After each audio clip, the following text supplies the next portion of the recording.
할렐루야. 네, 우리 전우자로 보시면서 이렇게 인사합시다. 네, 받읍시다.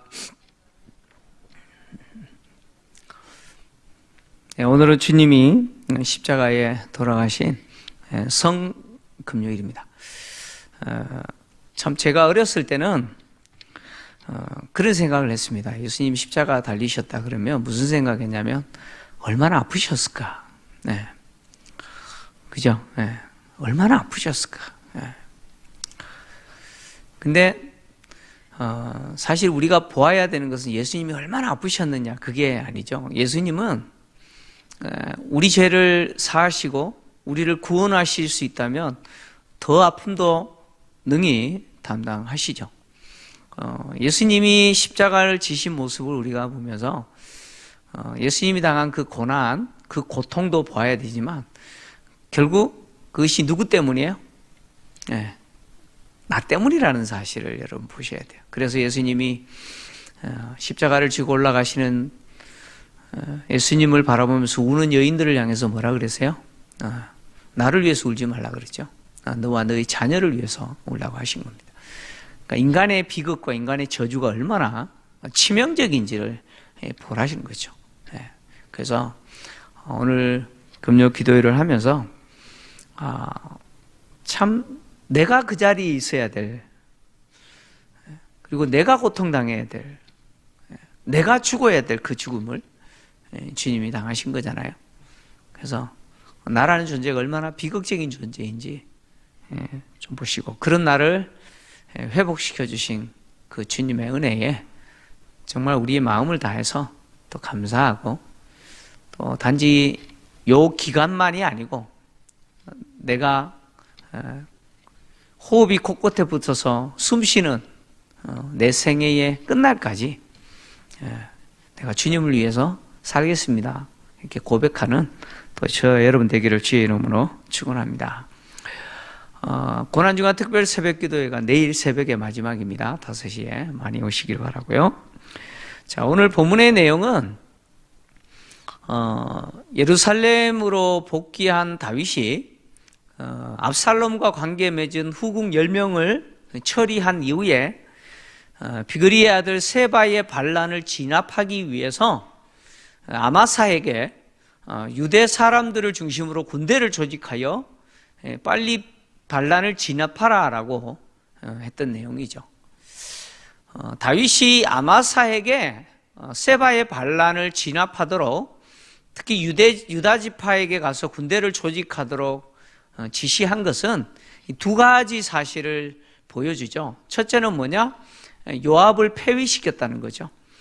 그러니까 요압이 군대 장관이었는데 총사령관이었죠. 근데 다윗은 요압을 그 총사령관, 군대 장관에서 해임시켰다는 거죠. 그리고 두 번째, 아마사에게 그 역할을 하게 했다라는 것을 보여줍니다. 다윗의 입장에서는 세바의 반란을 진압하기 위해서는 군대를 조직했어야만 합니다. 특히 세바가 북쪽의 10지파의 지지를 받고 있잖아요. 그죠? 그러니까 세바가 얼만큼 많은 군대를 조직하고 동원할지 모르는 거예요. 그러니까 다윗의 입장에서는 유다 지파를 중심으로 빨리 군대를 조직하여 세바의 반란을 진압할 필요가 있었습니다. 그런데 유다 지파를 중심으로 군대를 조직하기 위해서 필요한 사람이 누구예요? 바로 아마사죠. 아마사입니다. 특히 다윗은 이미 아마사에게 무슨 선언을 이미 했느냐? 요압을 이어서 나의 군대 장관, 총사령관이 될 것이다라고 이미 선언을 했죠. 사무엘하 19장 12절에서 13절을 보시면 다윗이 예루살렘으로 복귀하는 그 일에 유다 지파가 앞장서 주기를 부탁하면서 했던 내용이 뭡니까? 아마사에게 요압을 이어서 군대를 통솔하는 총사령관 역할을 하게 해주겠다라고 선언을 하죠. 선언했습니다. 그래서 13절을 보면 이렇게 이야기하죠. 너희는 또 아마사에게 이르기를 너는 내 고륙이 아니냐? 내가 요압을 이어서 항상 내 앞에서 지휘관이 되지 아니하면 하나님이 내게 벌 위에 벌을 내리시기를 바라노라 하셨다 하라. 다윗은 이미 아마사에게 자기가 예루살렘으로 돌아오는 이 일에 유다 지파가 앞장서게 되면, 그리고 이 일에 아마사가 주도적인 역할을 하게 되면 요압의 뒤를 이어서 바로 군사령관 역할을 하게 할 거라고 약속했습니다. 그 약속대로 다윗이 예루살렘으로 복귀하자마자 요압을 해임시키고 아마사를 군사령관으로 임명한 것입니다. 다윗이 아마사에게 유다 지파를 중심으로 군대를 모집하도록 지시하면서 기간을 얼마나 줬느냐? 3일 내라고 표현했죠. 3일이라고 하는 기간을 그에게 주었습니다. 근데 이 3일이라고 하는 기간은요, 아마사가 유다 지파를 중심으로 군대를 조직하는 데 있어서 충분한 시간도 아니면서 또 그렇게 모자라는 시간도 아닙니다. 이 3일이라는 시간이 충분하지도 모자라지도 않은 그런 시간입니다.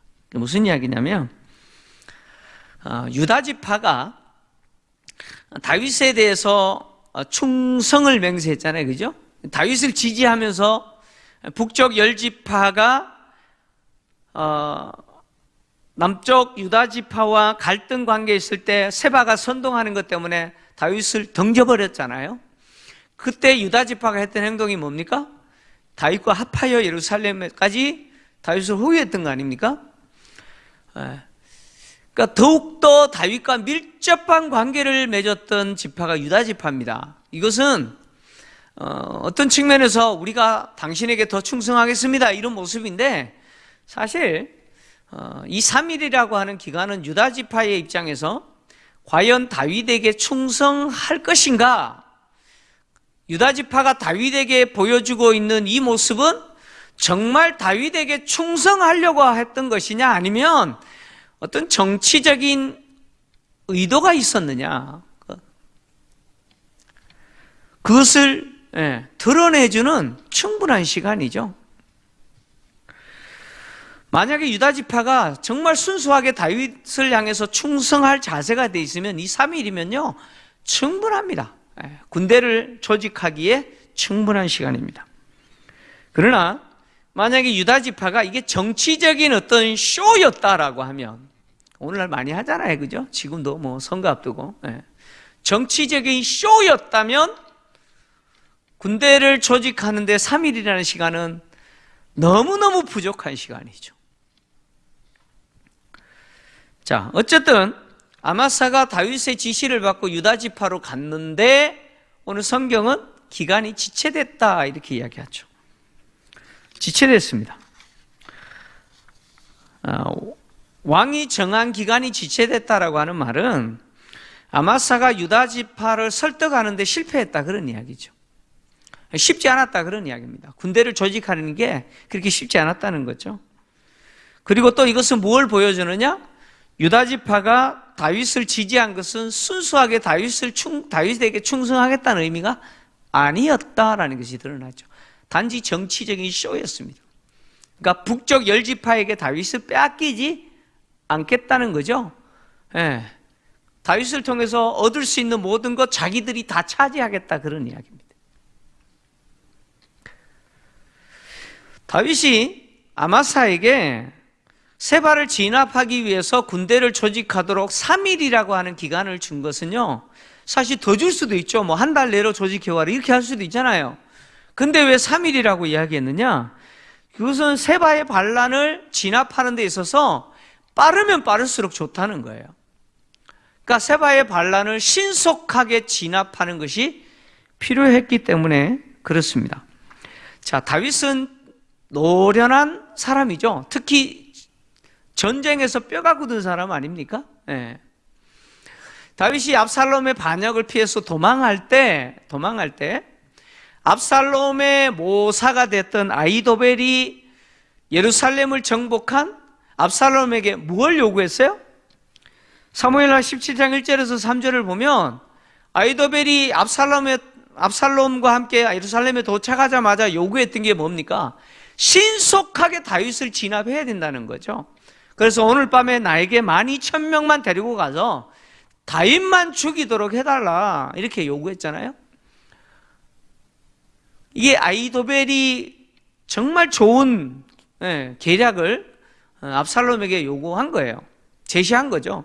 그러나 다윗이 보낸 후세에 의해서 이 계략이 패하잖아요. 후세는 뭘 그럴 거 있냐는 거죠. 다윗이 벌써 그거 모르겠냐는 거죠. 그래서 백성들과 함께 자지 않고 따로 잘 것이다. 대비했을 거다. 결국 실패하게 되면 그러다가 압살롬 군대에 군인들이 몇 사람이 전사하게 되면 전부 동료하고 사기 떨어지고 그럴 거 아니냐는 거예요. 차라리 그러지 말고 아예 이스라엘 모든 지파를 다 동원하여 어마어마한 군대로 조직하고 그냥 전면전하라는 거죠. 그냥 썰어버리라는 거죠. 다윗은 이 후세의 도움을 어떻게 했어요? 기습하려고 하는 아이도벨의 그 작전이 실행되지 않으므로 자기가 살았잖아요.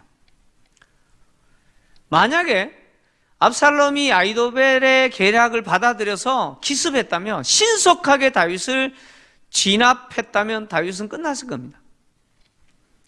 그만큼 다윗은 경험적으로 아는 거예요. 이 세바의 반란은 빨리 진압하지 않으면, 잘못하면 진압하는 게 불가능하다. 다윗은 이미 알고 있는 거죠.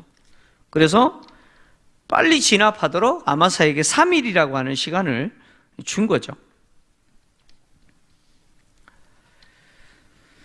세바가 만약에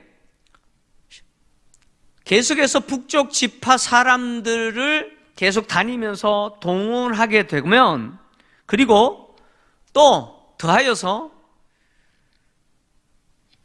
북쪽 지파 성읍들을 중심으로 다윗에 대해서 반란을 일으키고 저항하기 시작하면 세바를 진압한다는 게 결코 쉽지가 않아요. 결국 이렇게 되면 남쪽 유다 지파와 북쪽 열 지파 간에 뭐가 됩니까? 전쟁이 됩니다. 전쟁이 돼요. 그래서 빠른 시간 안에 유다 지파를 중심으로 특히 3일 안에 군대를 조직하여서 세바를 진압하기를 원했던 거죠. 그러나 다윗의 계획대로 되지 않습니다. 지체가 돼요.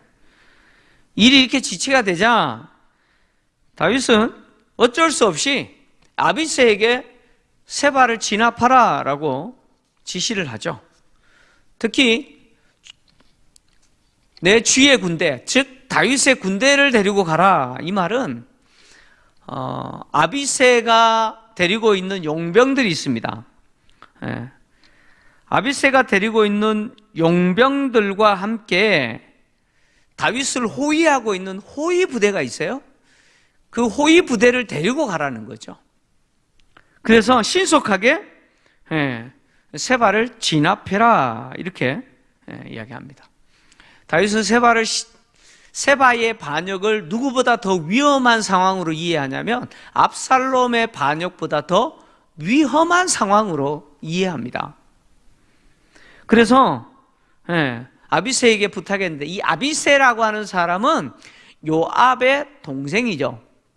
스루야의 아들이죠.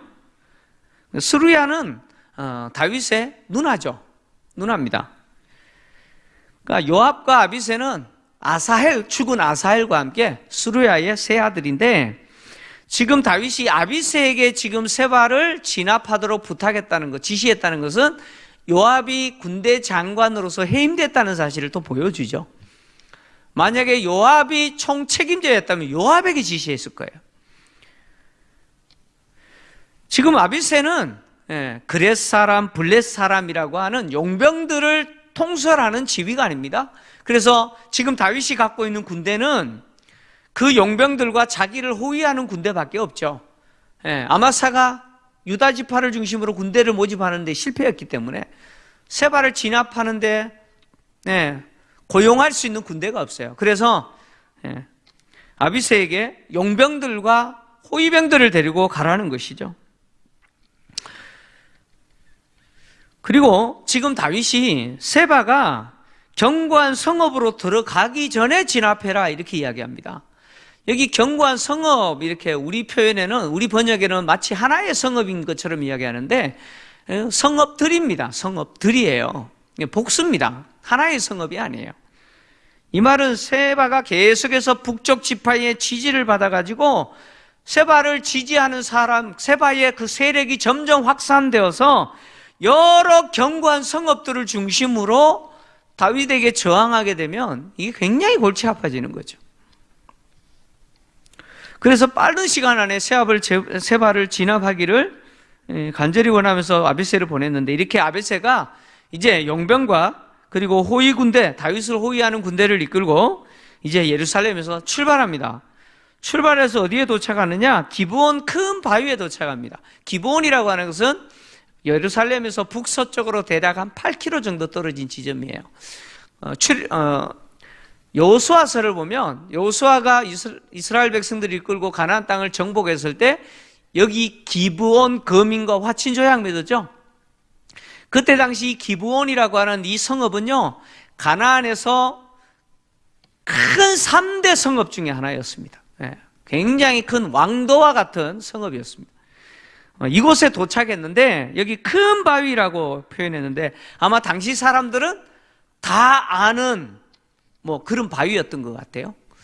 흔히 우리가 이렇게 표현하면 되겠죠. 김포의 천둥고개 그러면 어때요?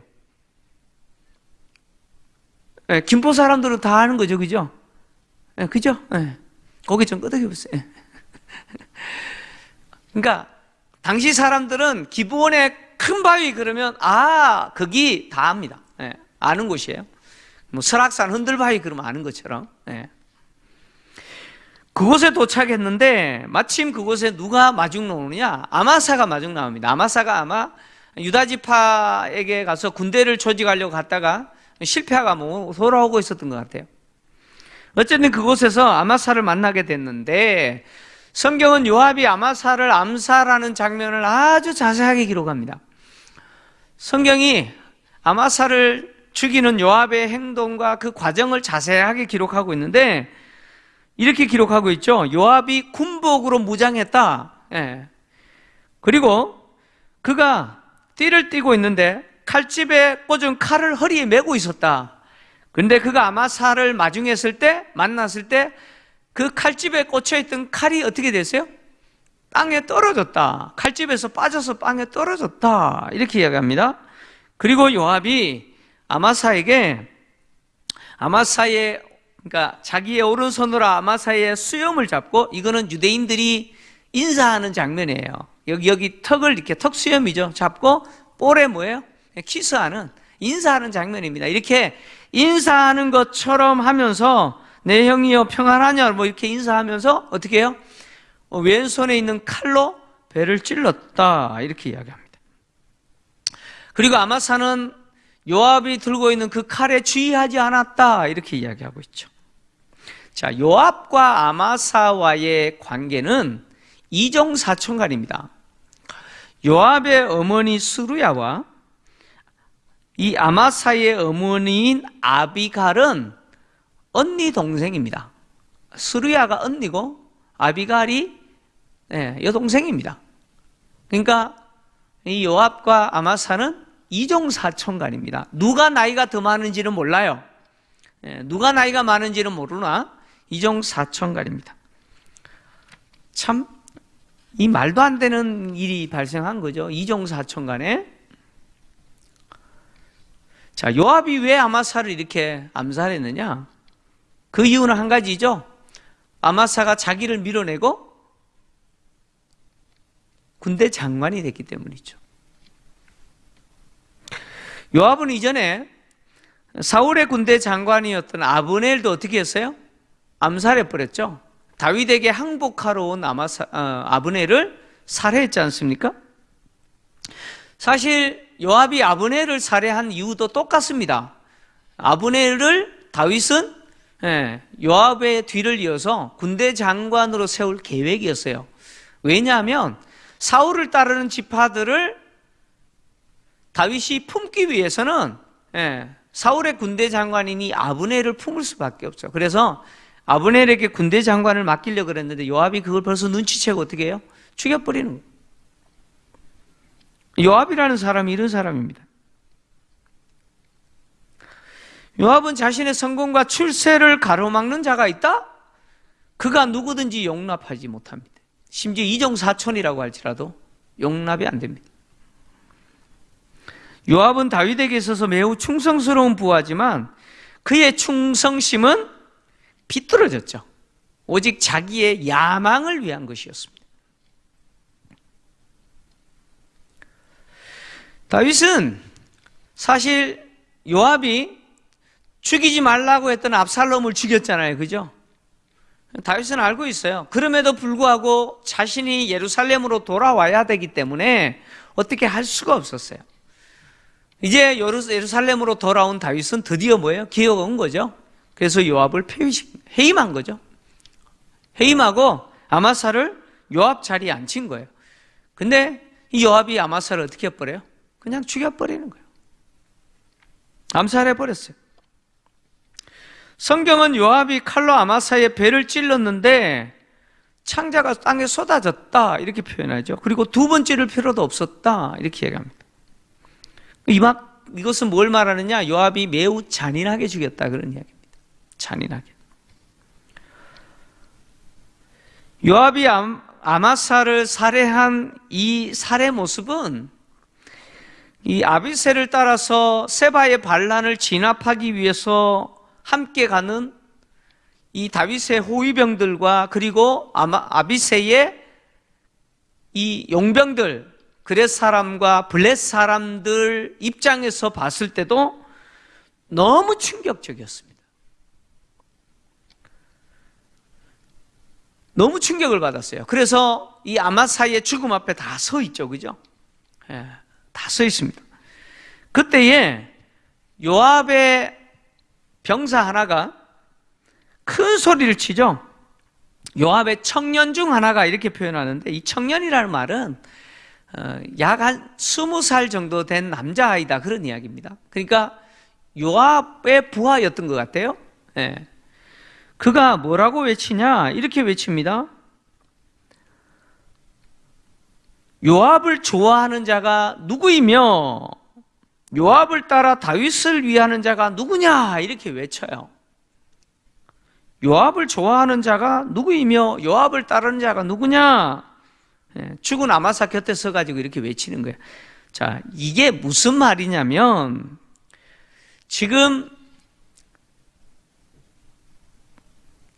다윗을 호위했던 호위병들과 지금 아비새를 따르는 그 용병들이 세바의 반란을 진압하기 위해서 가는데 이 행위는 다윗이 명령한 것이잖아요. 그죠?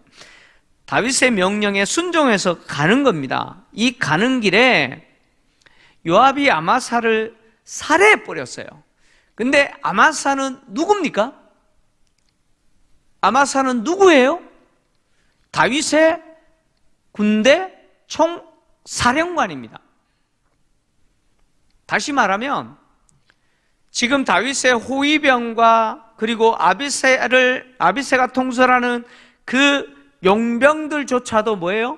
그 명령에 복종해야 될 총사령관이 아마사입니다. 근데 그 총사령관을 누가 암살해버려요?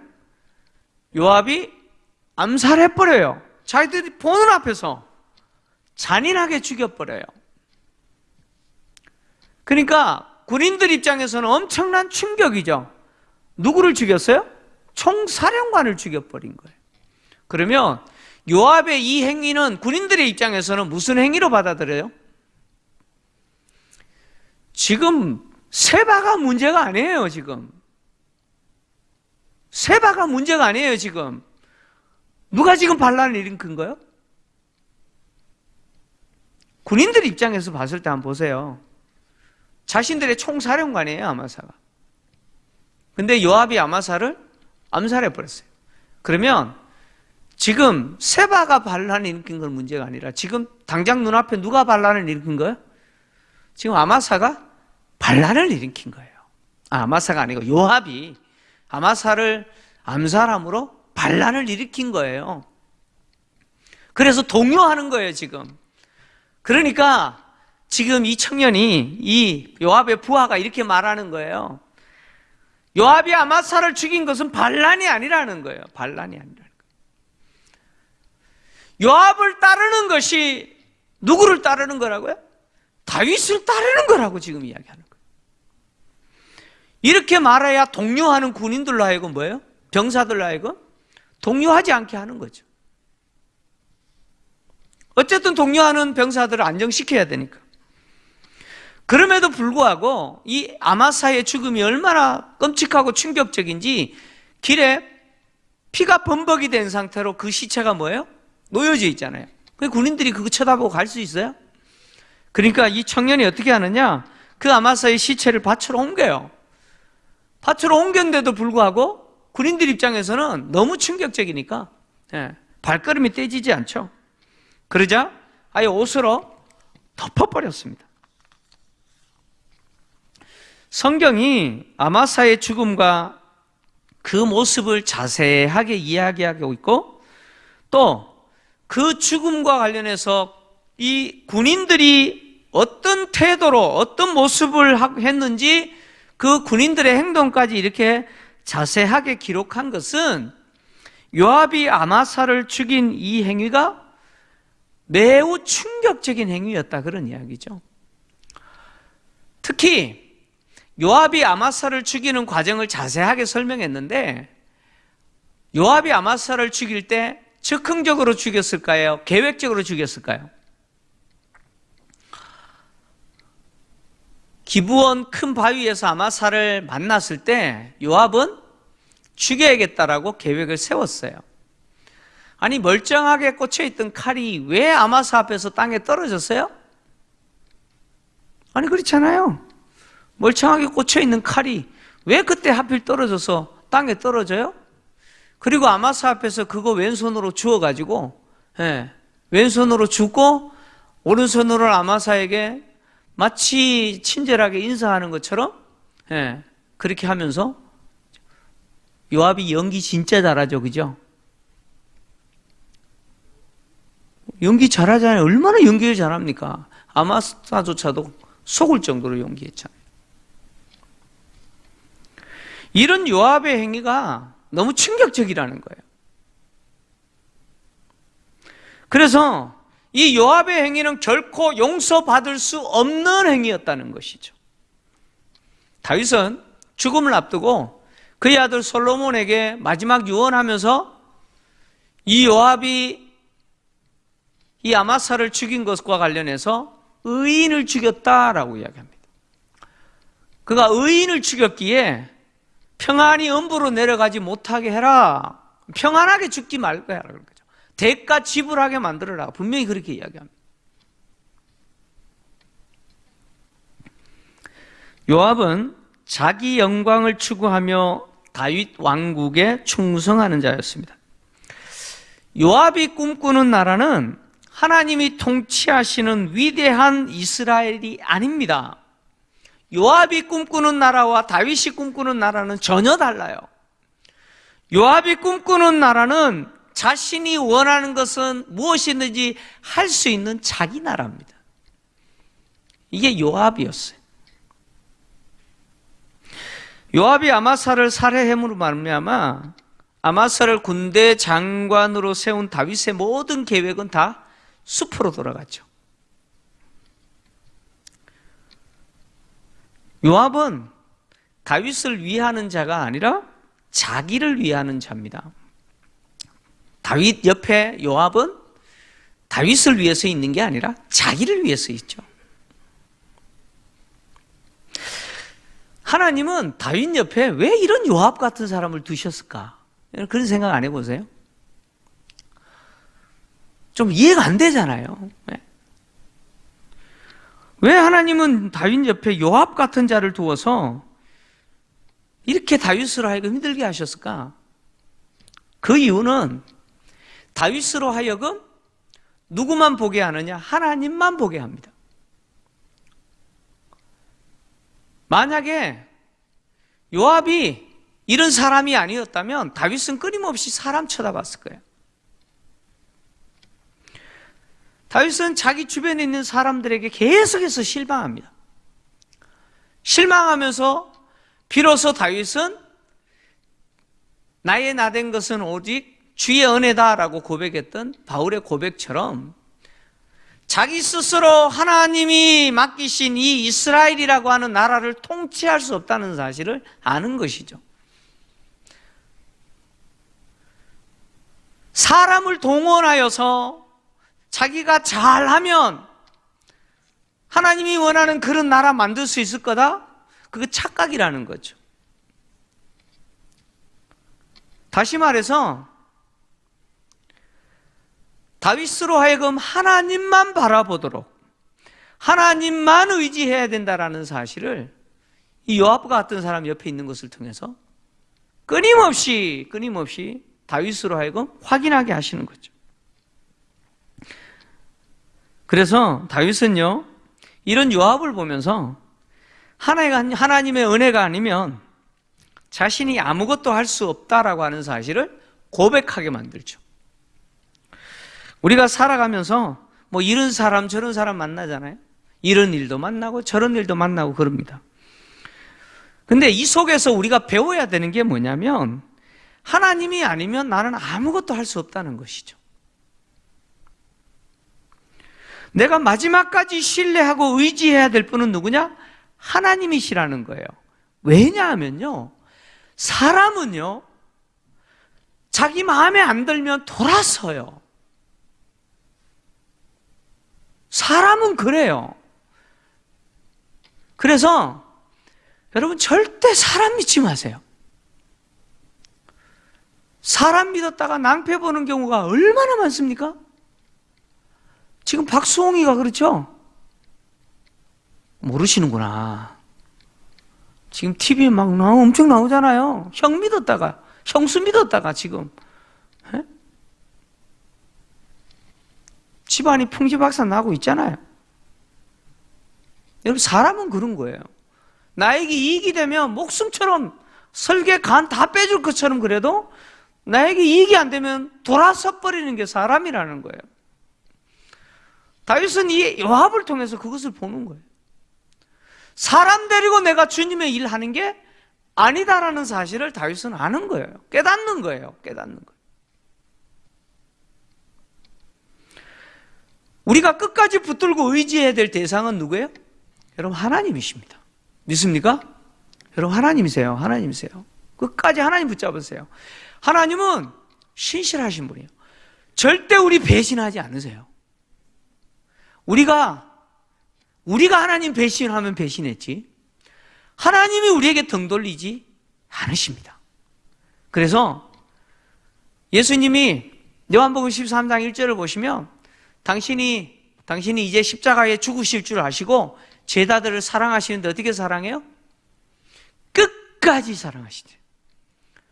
이 십자가는 뭐냐면 하나님이 나를 사랑하시는데 어떻게 사랑하시는 거예요? 끝까지 사랑하시는 거예요. 끝까지 사랑하시는 거예요. 내가 비록 좀 연약하고 내가 부족하고, 여러분 다윗 보세요. 우리는 위대한 다윗이라고 생각하는데 성경은 그렇게만 기록하지 않아요. 다윗이 다윗일 수 있었던 이유는 하나님의 은혜죠. 은혜입니다.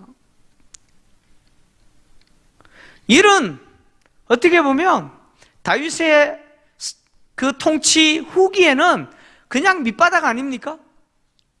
그렇지 않습니까? 네. 완전히 그냥 다 거덜나잖아요. 지방 거덜나고 국가 거덜나고 다 거덜나잖아요.